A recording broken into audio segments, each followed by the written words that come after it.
Hi, Jesse. Thank you very much, everybody, for joining us today. I'm really excited. We have a guest speaker that will open up the program. And as Jesse said, we are here today to talk about high net worth content marketing using LinkedIn.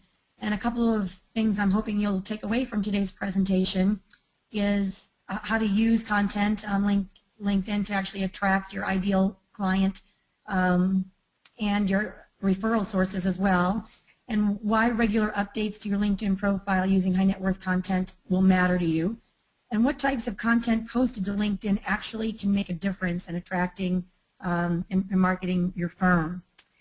So what I'd like to do first is to run just a really quick poll, Jesse. If you have a second, and if we have people still signing on, they can, of course, join us. But I'm really interested in finding out who actually uses LinkedIn to post content, whether it be high net worth or any of these three. And I would like you to answer all of these questions if they pertain to you. Jesse, do we have audience participation? We do. It's pretty evenly spread throughout the board. Let's just wait a couple more seconds so we can give the people signing on a chance to answer.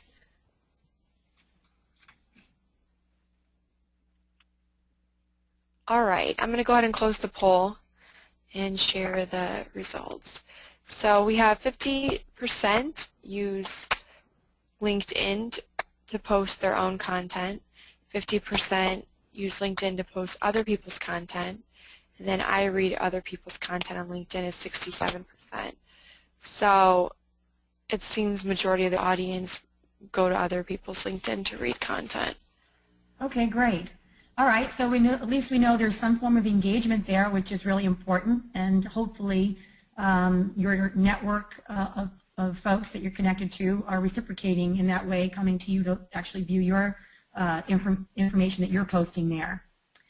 So if I could, I'm going to now introduce our guest speaker today, Attorney Alan Orlowski. Alan is actually from the Chicagoland area and has been a client of ours at Educate2Motivate for quite some time now and has been extremely successful. He's been using the newsletter to showcase his expertise and using it as content on various platforms, including LinkedIn, which is actually the main topic for today's program.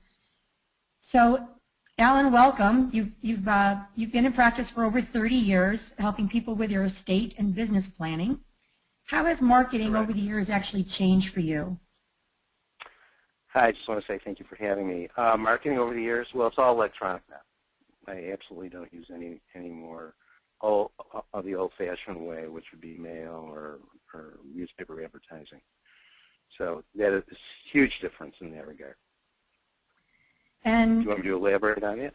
Yeah, just a little bit. I mean, you are the ultimate marketer in my eyes for an attorney. I mean, I remember in the days when Scott used to practice law, and the two of us would be, doing what we thought was forward-thinking marketing. But you both have been in business for a long time, and you spend a lot of time out in the field actually meeting people, and you're using technology and other things to help leverage your time. So just the shift, how are you managing that?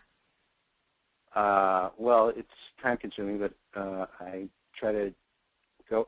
I'm a believer in you do all sorts of marketing and throw a lot out there, and some of those stick. So I'm out, having lunch with people, going to seminars and networking events, and I've always used a newsletter, so I'm using E2M now, and that's very helpful in keeping connected to your clients, your existing clients, and I'm always adding to the list every month with new names and new email addresses. And I use LinkedIn, I use Facebook, we blog. We have a website, and we do just about everything we can do in the electronic area to drive business to our website, and ultimately it's driving people to your website. Whether you meet them or they find you on the web, ultimately everybody's going to go to your website if they're going to hire you, and they're going to look at and essentially your website is now your brochure. So that's the end goal of what I do, is drive people to my website. Does that help? Is that yes, a good it does. explanation? Yep. No, this is great. So now we're in this internet, stratosphere, if you will, and you're the expert networker, and you're on LinkedIn a lot. You have the luxury of posting the Educate2Motivate newsletter on there, and you're actually building a library of content, with whether you realize it or not. But I get copies of, I'm on your list, and of course I get notification that you've just posted. And one of the nice things about what you do on LinkedIn is you actually ask people to comment, or if they have any questions about the article that you've just posted. And I think there's some uniqueness around when people post content. You're more purposeful. How does that help you in getting people engaged? Well, I think, what you try to do is you try to hit people's, hot buttons, and actually, when people do read the articles, and they get back to me, and it's, when they have a need, they may even hire me. So in that regard, driving people back to me through reading the articles is helpful. It's just one of the things that is helpful. And I don't think doing one type of marketing is a solution. I think all of it is incremental, and it adds up to ultimately good marketing. And I'm busy, so the proof is in the pudding. You are very busy. I mean, I can barely get. I was so grateful to have you on today. I couldn't believe I found 10 minutes of your time for to be here. So thank you. And one thing you did mention that I want the audience to recognize is that the cost of writing and creating content it can be extremely time consuming and extremely hard on your financial, on your revenue. If you're not producing enough revenue, it could be on your bottom line. So how much time and money would you think you had to spend, or in the past did you spend, if you really did all this yourself? In other words, if you weren't leveraging someone else's content, if you weren't leveraging LinkedIn, I mean, just to go back a little bit. Well, having somebody else write my newsletters for me is a huge time saver. Back in the day when I'd write my own newsletters, I'd do 20 rewrites on it. It would take hours and hours. And finding a good article, a good topic to write on was always difficult too. So it is a huge time saver. Many hours a month. Could be as much as 6 hours. If you're going to write a newsletter, it may take you 6 hours to actually do a good newsletter, from the initial finding the topic to publishing the article and going through all the rewrites and proofreadings and so on and so forth.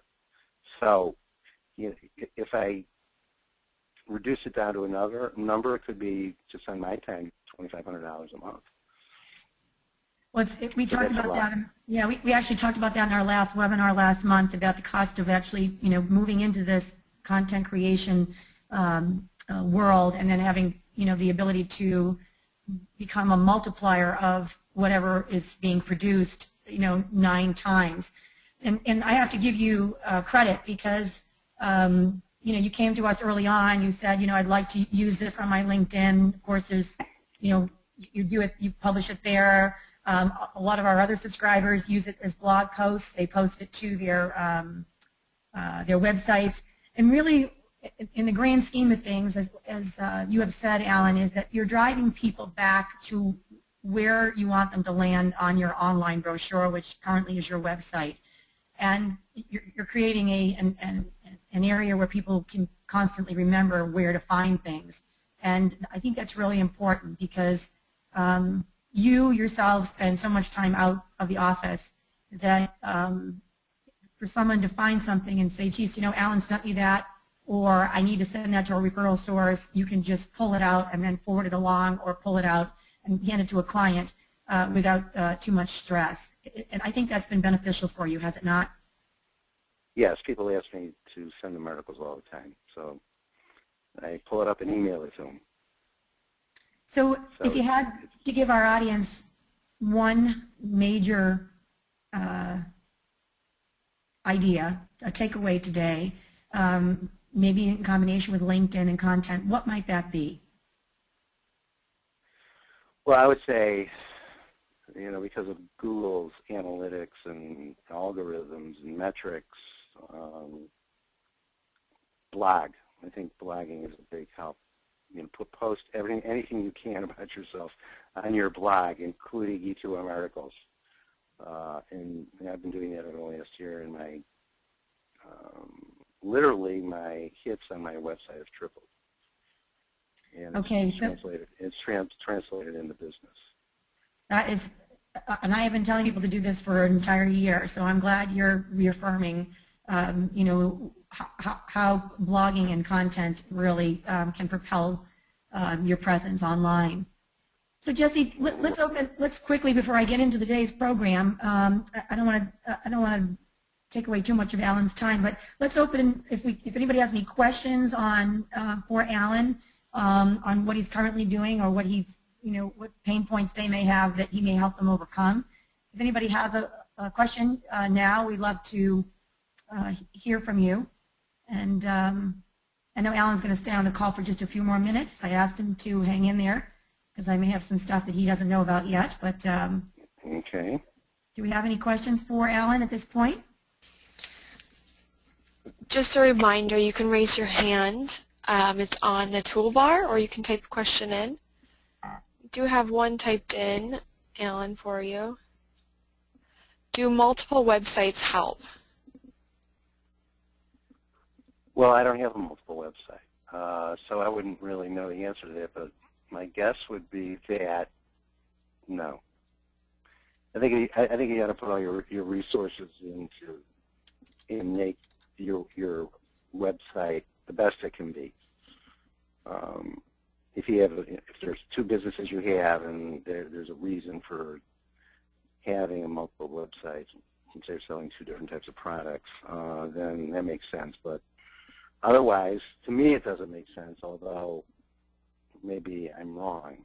So in order to find that out, you probably have to have two websites and then run one and then run them side to side and see what kind of hits you get. Does that answer your question? Yes, thank you. Good answer. You're welcome. I think that's it, Kim. Okay, Alan, if you'll hang in there for just a little bit, I'm going to start today's presentation, and we're going to ask folks to take out a pen and pencil because we've got a lot of really good ideas brewing here, and I want to make sure everybody's got an opportunity to write them down. So thank you, Alan, for joining us, and let's just... Thanks for having me. Sure. Let's just jump in here. In my world, LinkedIn is the ultimate Rolodex, and nearly everyone is on it, at least in the business world. You have to remember that the average income user on LinkedIn is approximately $85,000 a year. Almost all of the content information is kept up to date. And LinkedIn recently made improvements to its platform to make it much better, particularly improving the layout. It's much more simpler if you haven't noticed. And also with the search and tagging. Yet the firms in my world that don't promote their content are making a big mistake by overlooking these great attributes. And it may be because you don't have any content to provide for your profile or on LinkedIn, but in the event, if you do, you're actually missing a very large opportunity. LinkedIn and other social media sites are becoming trusted resources of information for the coveted mass affluent segment. And this is reported in March 2000 study conducted by LinkedIn and Cogent Research, folks that I follow often. There are approximately 40 million Americans in the mass affluent segment, and these are individuals with 100,000 to $1 million in investable assets. I think, Alan, if you could mute your phone, I think I can still hear you. I'm sorry. Okay. Thank you. This is great news for people who are actually looking for clients in this space, and we're going through different life stages, which for you as a service provider or a product provider is a very important piece of information to know. The types of information that the mass affluent public want most on from social media, particularly brokerages, for example, is information about new products and services, market commentary, and performance updates. On the flip side of that, banks and credit card information is best addressed for this market segment regarding new product information, anything on account changes, and of course company information. The issue here is that 27 to 40% of these areas have a massive communication gap between the top 3 information pieces that are expected to be delivered and what is actually received via social media, and we're particularly focusing on LinkedIn. The other key study findings, particularly for social media in the financial service arena, who work on marketing to the mass affluent, is that nearly all mass affluent consumers, 87%, use social media. So this is an enormous number. About 3 out of 4 are using Facebook, and half are using LinkedIn, and about 1 out of 4 are actually using Twitter. It will probably be the younger, younger segment of the mass affluent. More than a third of the mass affluent use social media to gather information or seek advice on financial services, and about 2/3 of those take action based on that feedback. Now this is an enormous shift from being from just even 2 years ago, where people were just so paranoid about getting anything online. This segment is getting just about everything online. The top 3 reasons that mass affluent consumers interact with financial service firms on social media are really focused on improved customer service, timely updates, and relevant content. And I can't emphasize that enough. Relevancy is the key here. The mass affluent clients are also interested in content on new products and services, account changes, general company information, and investment performance, as I said earlier. So what you really need to do is make sure that you are putting, as I said in a privately held webinar last week, we had a comment from an audience member who said, well, I can't post my own information. I said, well, you work at LPL. They must have a library of information that they can post. You need to post it everywhere you can possibly, you're possibly allowed to post, and not worry about other people's content. It's what you're getting out into the masses that is going to give them what they want. There are some interesting differences, particularly by age and life stage. Younger members of the mass affluent are most interested in relevant content as it looks to accumulating wealth. And I don't care if you're an attorney or a financial advisor, a CPA, this is all information that is relevant to things that you can deliver.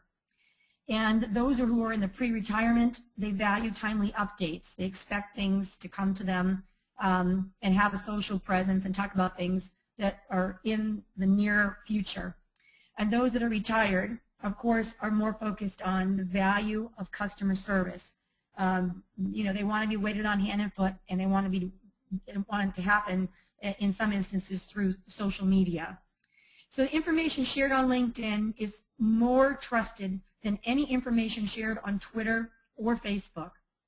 And why is this the case? Because you can build your foundation with company posts and content, and also include things like service and support. Although you don't think of it that in those terms, you can definitely do this. It's very easy.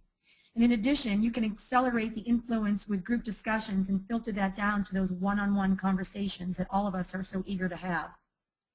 So the mass affluent can be a very valuable segment for the financial service companies, those who are in the planning field, such as estate and business planning attorneys. And if your firm is actually targeting the mass affluent, you'll want to begin planning or evaluating your LinkedIn strategy by assessing your current presence and what you're posting and your goals for this market segment.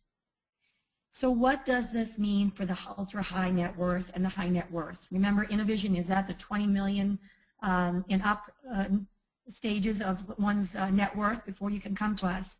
Well, remember all those gatekeepers? Well, there are none in LinkedIn. This means that your content is more valuable than ever. The lack of gatekeepers allows you to build trust more quickly and become more visible than ever. This does not mean, however, you can pick up the phone and make a direct sales call to a high net worth client. I would totally argue against you. I mean, you shouldn't be doing that. This does mean that all of the high net worth information that you can provide in your targeted groups or to your targeted prospects will no longer be blocked by that port of entry. So this is very good news for those of you who are planning on, starting down this path. So let's talk about, let's get the pen and the paper out, because there's 5 questions that I want you to consider when we start talking about what your company needs to do on LinkedIn. And the first one is your company information on LinkedIn in your profile or your company page or otherwise thorough and up to date? Are all the people in your office actually still working there? Is all the information correct? Are you still providing the same services that you did 2 years ago when you put the page up? The second question I want you to write down is, are you posting content that is relevant to your high net worth audience? I often go back to other people's pages, company pages in particular, and I see what they're posting. And Merrill Lynch is a fabulous example of what you should be doing right when it comes to posting content. And what they do is they talk about a lot of planning, and the content that they're sharing also considers how priorities vary by age and life stage, because for them, they have a client for life approach, which most of you do, but they actually talk about it and they promote it very heavily through all of their content and anything and everywhere that they post. This is really key to gravitating people and getting them to become engaged or part of your network. The third question is, are you posting content regularly and frequently? Alan is an exceptionally dedicated poster, and he doesn't just post once a month, he posts every week. A good rule of thumb is to post at least once a week or as frequently as once a day if your firm's content can support it. But keep in mind that LinkedIn is busiest in the morning and around midday, Monday through Friday. So don't be posting anything on the weekends. The fourth question is, do your posts have new product information on LinkedIn? So sometimes we just push stuff out there on our website or on a blog, but we forget to tell our networks about an up-and-coming opportunity that they can use to better their relationship with you. This is an example of how new product information is valuable to the mass affluent segment that we're talking about today, and how American Express did it so brilliantly in sharing news about its new product through about Twitter and syncing their American Express card using hashtags via the LinkedIn. They had a tremendous amount of traffic because of that. The fifth question I want you to think about is, are you engaging your audience in conversation and discussion? Part of our problem with LinkedIn is that we are constantly posting things that are not driven by conversation or engaging. We're thinking we're doing it because we're self-promoting. That is a no-no. Cities, this is another fabulous example. Cities Connect, which is a professional women's network, is really a place where you can go and you can see the incremental ways that when someone posts a valuable piece of content, it speaks to the women involved in this platform, in this group, and people are highly engaged. Some you can see threads of 30, 40, 50 responses. So this is a very highly engaged group, highly valuable information that they're posting, and it's particular to those people who are going through the exact same life events that their peers are. So think of things to use in that context. Other items that our clients want their financial service and their planners to provide for, which we don't often think about through the use of LinkedIn or any other social media, is updates on their plans or accounts in general. And then, of course, company information. They're always wanting to know what's going on with you. In this particular instance, SlideShare has been incredibly valuable for us because we can use this both privately and publicly, and allows us to help with client presentation material. So with 3 million company pages and 225 million members, LinkedIn has grown over the last 10 years to become the place where professionals network and do business online. And LinkedIn is truly growing beyond just search and social media platform. The whole aspect of content marketing has exploded and meant that you as an influencer can now share and engage via content, and where originally 10 years ago people would just join LinkedIn to find a job. On April 3rd of this year, the New York Times reported that LinkedIn is one of many competitors vying for a piece of Google search traffic. Alan alluded to this a little bit earlier about the algorithms and this search engine optimization of Google. It is constantly changing.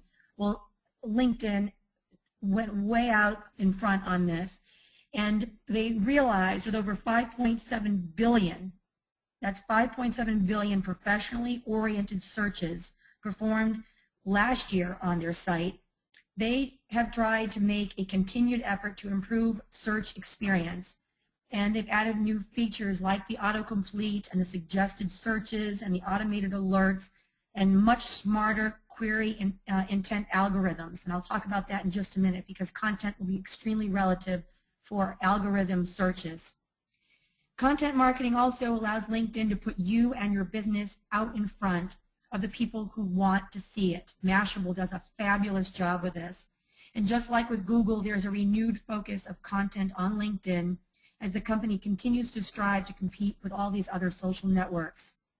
A great example of this is LinkedIn's recent acquisition and integration of one of our all-time favorites, which is SlideShare.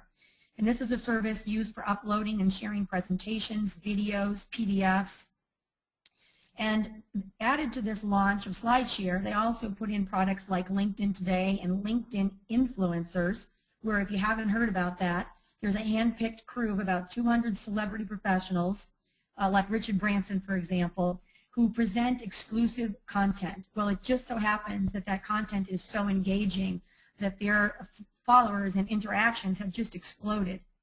And just this past week, they came out with sponsored updates, which allow our firms, brands in particular, to promote white papers and branded content. They're rolling it out slowly, but now marketers like us have a powerful platform that combines the search and the social and connects the content with our influencers, which is really important.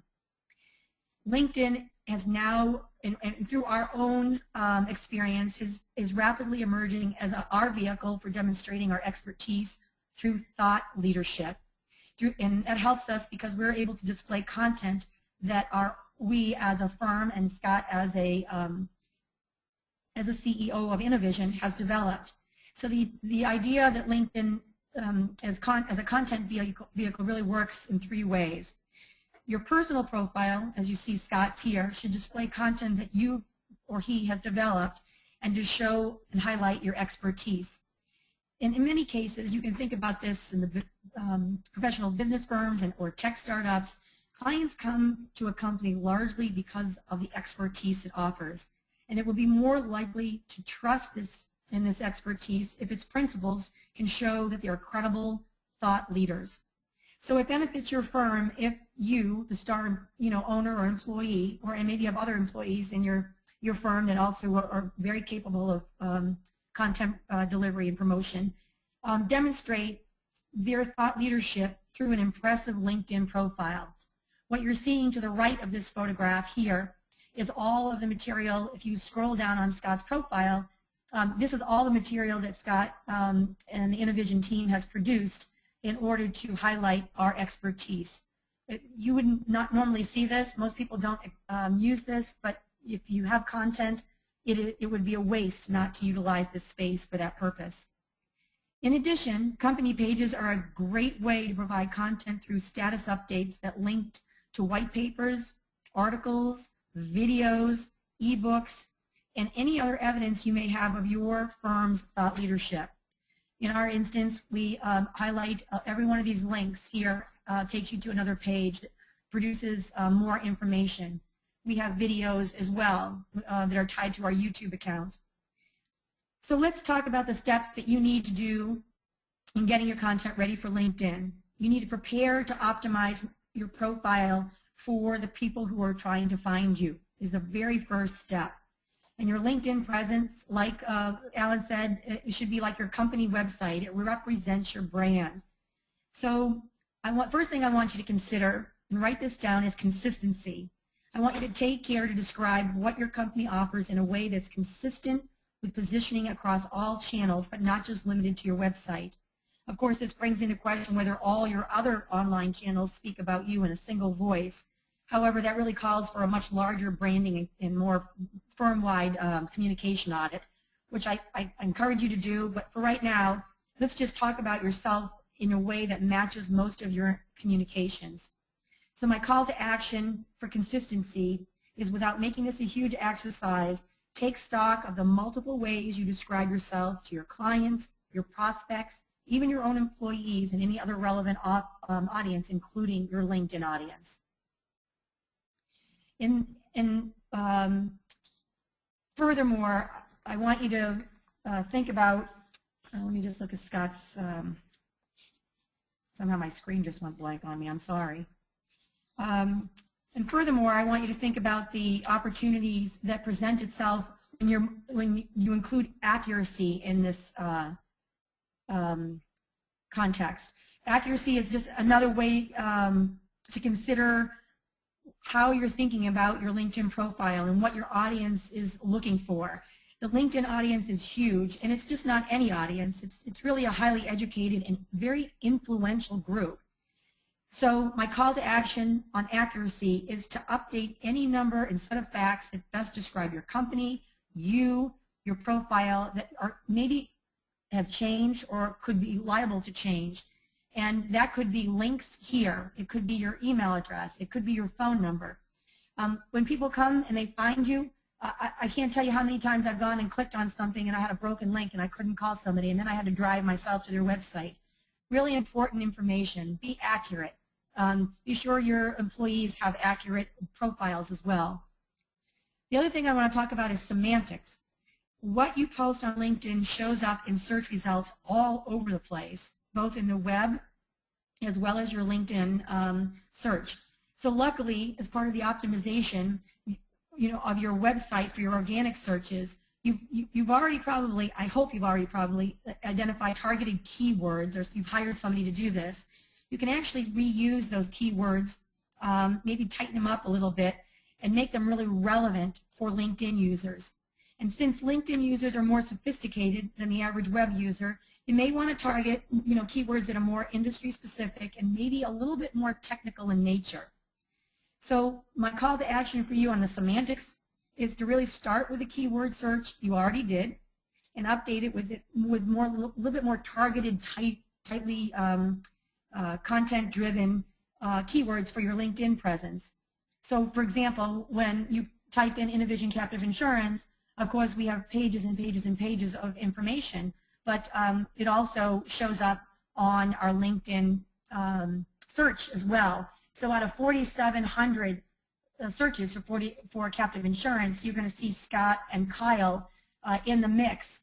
I can tell you that if you are not in the business of doing what you say you do, you'll be caught. And I don't mean that in a way that somebody will come up and get you, but you'll be caught lying, if you will, about your expertise. So if you've got an opportunity to develop your knowledge in any area that you think is useful to the affluent arena, I would suggest doing though, and when you do become an expertise, you can throw it out there. I do know at least one person on this page has not been in the business for a long time, yet also acts as if he has, and so it's harmful to his profile if that was to continue. The other thing you want to do, and this is so very important, and write this down, is to have an influence mindset. And what do I mean by that? Well, the issue here is you're trying to produce content that does several things. It helps someone solve a problem. It can also help someone become smarter. It can help someone achieve more. And if you build influence, you will not have to sell. Just think about that for a minute. If you build influence, you won't have to sell. So what does Scott do? He enjoys solving difficult problems for complex estate. He does very sophisticated problem solving for very high net worth individuals. If I'm going to land there, I'm going to know that this guy knows what he's talking about and he's an expert in his field. These are really key to helping your audience look for more content-driven information as a byproduct of just having the right words in the search engines. The second thing I want you to think about, step 2, is when you do set up and optimize your company pages, you've got to do it with a little bit of pre-planning. And you've got to focus, I would suggest you focus on your products and services page. And if you don't have a premium account, it would be very fruitful for you to upgrade to one. It's not very expensive and it's very effective. And without getting into the anatomy of each page, I want you to pay attention to the titles, the subtitles, the body copy, so that they are consistent, so that they're accurate, and they describe you in the key words that matter most to you, and more importantly, to the person that is searching for the content to find you. So remember, just as with organic searches, authentic and high-quality content is very much what ultimately matters in our case. Once you have these visitors on the page through all this organic searching, LinkedIn search, or even direct visits, the content should be compelling and targeted enough to engage your users while giving you the tools to measure the engagement. And what do I mean by that? Well, I know that we have left 122 impressions about captive insurance planning when I took this snapshot some time ago on in different areas throughout LinkedIn. I also know that we had not a very, I don't know what time of the day or when I did this, but to me this level of engagement for whatever time period it was low. So the fact that I'm getting impressions is excellent. The fact that I've tied my YouTube channel to my LinkedIn company page is also further propelled by my analytics that I'm getting from my pages over there. And I can constantly find ways to improve and update so that they make the most sense. Last month, immediately after we posted this, on our LinkedIn page, I found out that I had 58 immediate impressions. I had 2 people that actually clicked. And this is through LinkedIn. They give you this information, which led to a 3.5% engagement. So we work very hard. This is just a snapshot. You can get this information at any time, but it's very important for you to be able to measure, now thanks to LinkedIn, what you're actually posting there. How does it, how is it reflective on what you're posting and what you're sharing? So let's talk tactics for just a moment, because I think now that you've got content, you need to target it, and you need to be very specific.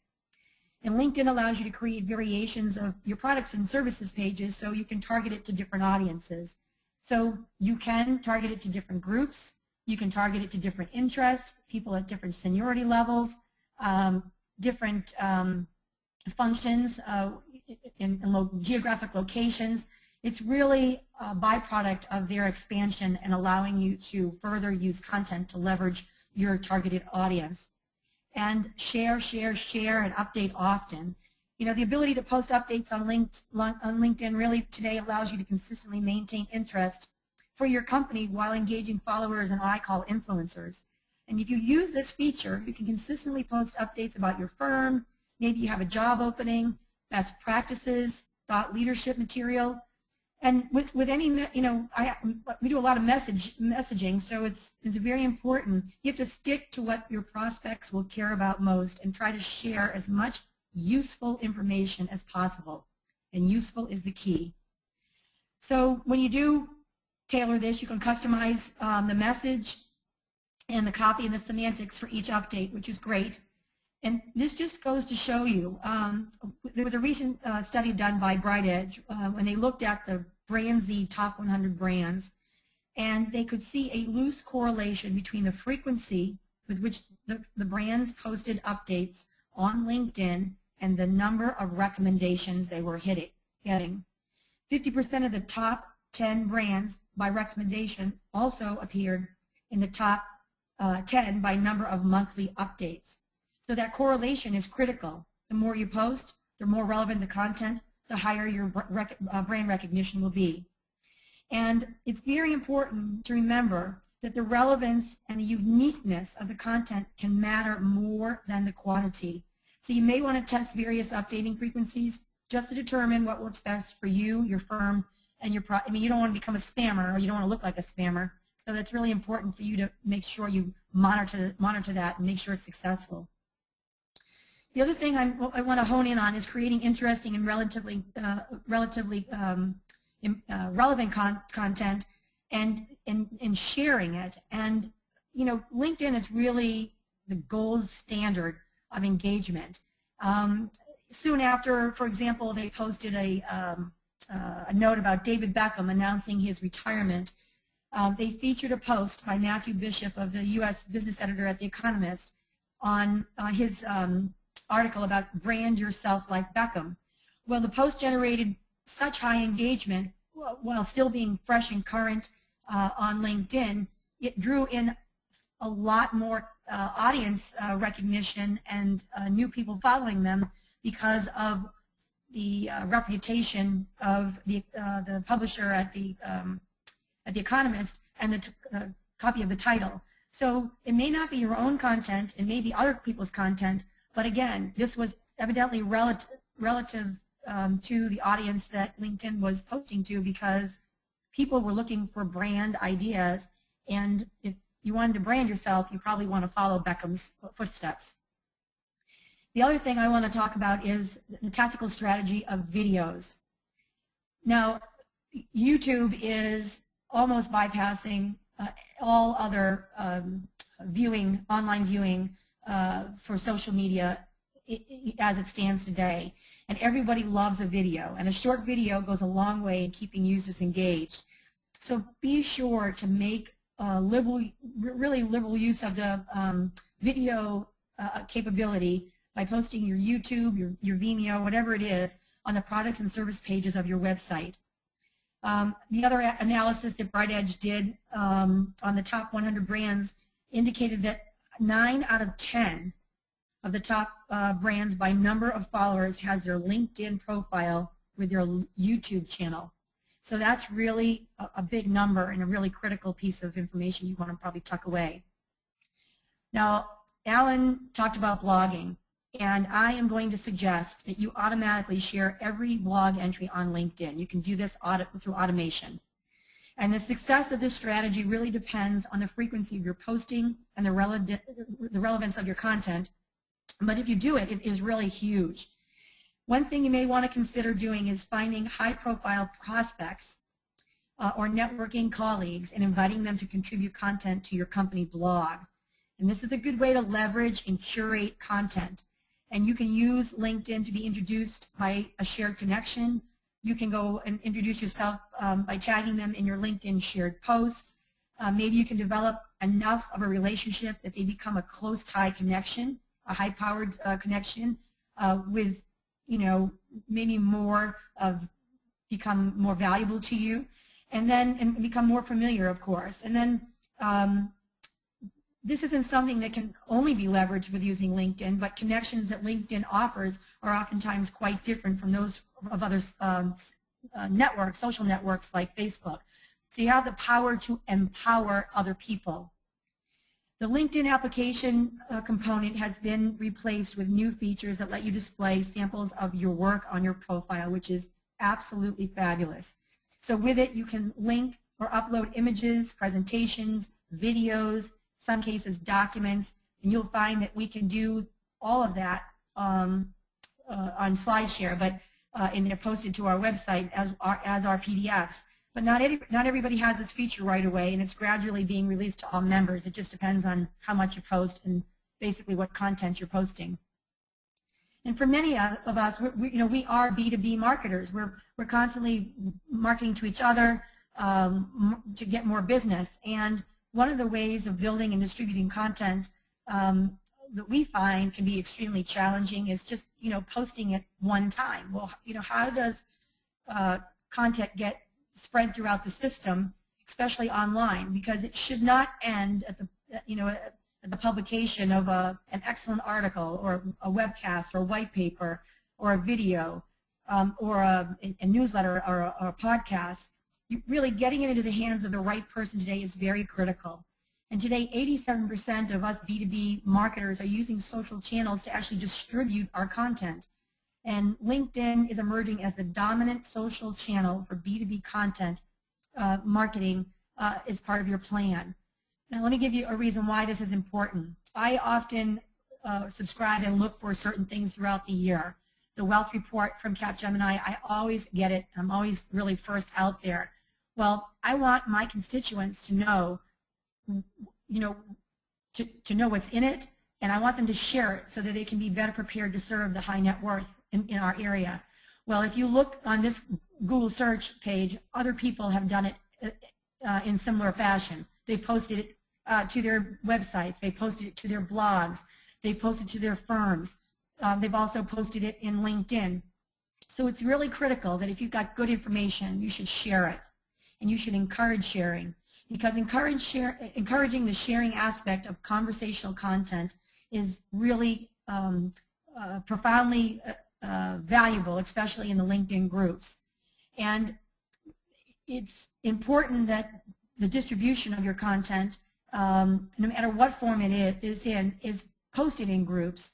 And really, by providing helpful and informative thought leadership advice, you are actually promoting group discussion, and you're motivating group members who sometimes have a self-selected interest, maybe for them or maybe even their clients, but they're also encouraging discussions, and you're really doing it around a brand-created content. Brands can be seen as being helpful without really imposing what I call that negative sales message. Citi, of course, again, has been a prime example of this in a very successful way, and it sponsored a big group of about 200,000 active businesswomen on LinkedIn, and their membership has grown actually to a 30 to 50% weekly return rate, which is almost unheard of. I would suggest you join all the national groups that are related to your industry. So if, for example, you're servicing clients in a specific trade organization like mechanical engineers or widgets, that you go out and you find that a majority, if you get 5 or 6 of those clients, you want to be involved in their trade groups online. You certainly want to hear what other people are doing in your own professional area, but you're not going to get clients that way. You're going to need to spread the content across different platforms. So once you're in a member of a certain organization or a group that's maybe not your own or not in your peer group, but in something that you're interested in serving in, you can certainly post articles so long that they're focused on the group discussions, and you will no doubt see a very big spike in traffic. We see it all the time. So remember, content marketing is all about the conversation, and the conversation that you create is through content that you provide that actually stimulates all of the activity that leads to your engagement. So I want to close today by saying thank you so much for joining us, and Alan, it was a nice treat to have you on the phone today. I'd like to open up the floor for any questions, and I ask that if you could be so gracious. It's been extremely helpful over the last 6 months completing the exit survey for things that you'd like to hear more about. This probably will conclude our 4-part series on content marketing, unless people want to hear more about a specific topic next month. But just thanks a lot for being here today, and Jesse, let's see what we've got if we have any questions. All right, great. Again, you can raise your hand and we'll mute you, and you can pose your question to Kim or Alan live or type it in the chat box. And if you think of anything after the call, you can email any one of us and we would be happy to answer that for you.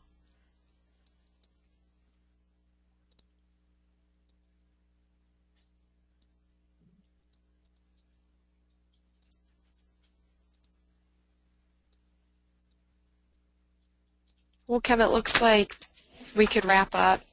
Great. Again, thanks for joining us. Alan, thank you for being here today, and I hope everybody's enjoying their summer, and we'll see you at the end of August.